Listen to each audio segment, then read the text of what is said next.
വാനരന്മാർ ഹനുമാനെ കെട്ടിയെടുത്ത് രാവണപുരോഭാഗെ പ്രാവിഭൂതം ചെയ്തു. ഈ അവസരത്തിങ്കൽ ഹനുമാന്റെ അവസ്ഥയാകട്ടെ സ്വയം ദദർശ ദശഗന്ധരമന്ദകാരി ലീലാദ്രിദോലന പരീക്ഷിത ബഹുവീര്യം വന്ദീകൃതന്ദ്ര പുരവാരവധൂകരഗ്ര വ്യാധൂത ചാമരമരുച്ഛരിതോത്തരീയം സ അയം ദശഗന്ധരം ദദർശ. അങ്ങനെയെല്ലാം ഇരിക്കുന്ന ഇവൻ ദശഗന്ധരനെ കണ്ടു. അങ്ങനെയെല്ലാം ഇരിക്കുന്ന ഇവൻ എന്ന് പറഞ്ഞാൽ ആരാ ഇവൻ?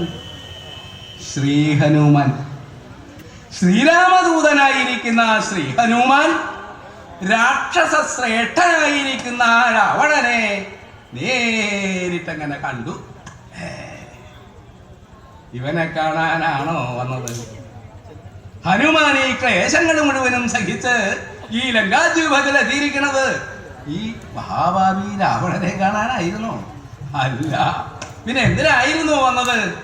സീതാദേവിയെ കാണാൻ വേണ്ടി മാത്രമാണ്. അതിനു വേണ്ടിയിട്ടാണ് ഈ ത്യാഗങ്ങളൊക്കെ സഹിക്കേണ്ടത്. സീതാദേവിയെ കാണല്, പറയേണ്ടത് പറയല്, കൊടുക്കേണ്ടത് കൊടുക്കല്, തന്നത് മേടിക്കല്, ഇതൊക്കെ കഴിഞ്ഞു. ഇനി ഹനുമാന് അവിടെ യാതൊന്നും ചെയ്യാനില്ല. നേരെ സമുദ്രം ചാടിക്കടന്ന് ലങ്കാദ്വീപത്തിലേക്ക് പോയാൽ മതി, അവിടുന്ന് മദങ്കാശ്രമത്തിലേക്ക് പോയാൽ മതി. അപ്പൊ ഹനുമാൻ ഇങ്ങനെ മനസ്സിൽ വിചാരിച്ചു, ഹേയ് രാവണനെ കൂടി ഒന്ന് കണ്ടിട്ട് വേണം പോകാൻ. എന്തിനാ രാവണനെ കാണണമെന്ന് വിചാരിച്ചത്? എന്തായാലും ഇത്രത്തോളം വന്നിട്ട് ഞാൻ വന്ന വിവരം രാവണനെ ഒന്ന് അറിയിക്കാതെ പോകണത് ഭംഗിയല്ല എന്ന് തോന്നിയിട്ട് രാവണനെ കൂടി ഒന്ന് കാണാൻ വേണ്ടി തീരുമാനിച്ചു. അതിനു വേണ്ടിയിട്ടാണ് ഈ കാര്യങ്ങളൊക്കെ അവിടെ ചെയ്തത്. ഹനുമാൻ വാനരനാ. ഒരു വാനരന് രാവണനെ കാണാൻ സാധ്യാവോ? അതാരാ ഒരു കൊരങ്ങനോട് വരണല്ലോ, എന്നേ പറയുള്ളൂ. അപ്പോഴോ അവ രാവണനെ കാണാൻ സാധ്യാവില്ല. പിന്നെ എന്താ ചെയ്യാ? എന്തെങ്കിലും നാശനഷ്ടങ്ങൾ വരുത്തണം.